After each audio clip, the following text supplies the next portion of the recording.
So if I was to ask you, what is the first thing that comes to mind when I say the words physical health? I would bet that either consciously or unconsciously, you do a quick scan of your body. And your answer would either be, I'm okay, actually, or it would remind you about the headache that you have right now, or the back pain that you had when you woke up this morning. If, on the other hand, I said to you, what comes to mind when I say the words mental health? I imagine that we immediately think of the others, that person you know who's struggling with their mental health, or the news story about the rise of mental health issues. Very few of us, I reckon, would immediately look inside. Not straight away anyway, and not with as much ease as we do with our physical health. The reason for this may be that our physical health is just talked about more.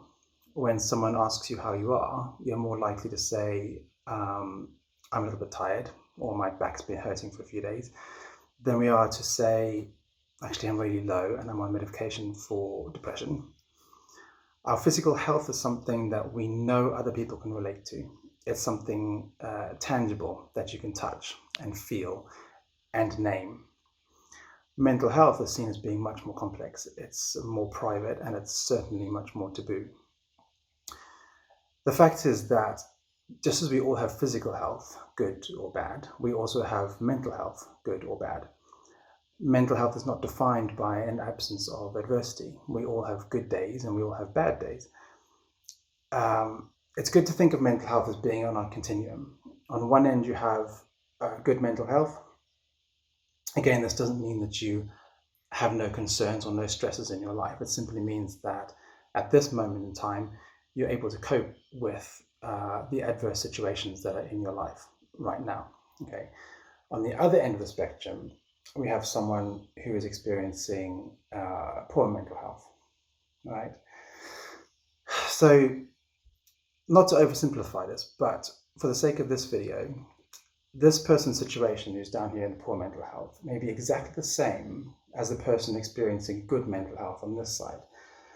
The difference is that the current ability to cope with the stresses in their life is compromised.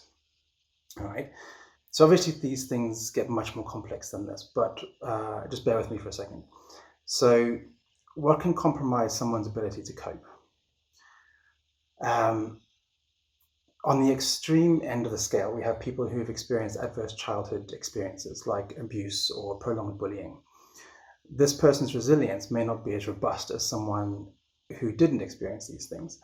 Perhaps they were never given the opportunity to process the things that happened to them, and so as an adult, the stresses that some of us may experience as a passing anxiety are far more pronounced for a person who's already trying to keep their head above the water from their childhood experience. And so they're down here in the poor mental health because it's just piling up on them. Okay, that's an extreme example because it isn't that black or white. It doesn't mean that the person A over here will always be in good mental health and person B over here will always be stuck in poor mental health. It's a continuum, and all of us will experience more than one area of the continuum at some point in our lives. But what I wanted to get across today in this video was two things really. The first is that mental health is as important to be aware of in ourselves and in others as physical health is. The second, and I've said it already, is the idea that good mental health is not defined by an absence of adversity. How we experience our mental health along that continuum will be determined by our situation at any given time and our tolerance for negative stresses. So I think it's really important to recognize that we're all susceptible to the continuum. Just as we're all susceptible to illness, we're all susceptible to spraining muscles, and we're all susceptible to getting fatigued. When we recognize that the person across the room from us who is experiencing poor mental health and who is struggling could very well be us, then it's easier to empathize with that person, to approach them, to talk openly about what they're struggling with, and doing so without any sense of judgment on their ability to cope with life.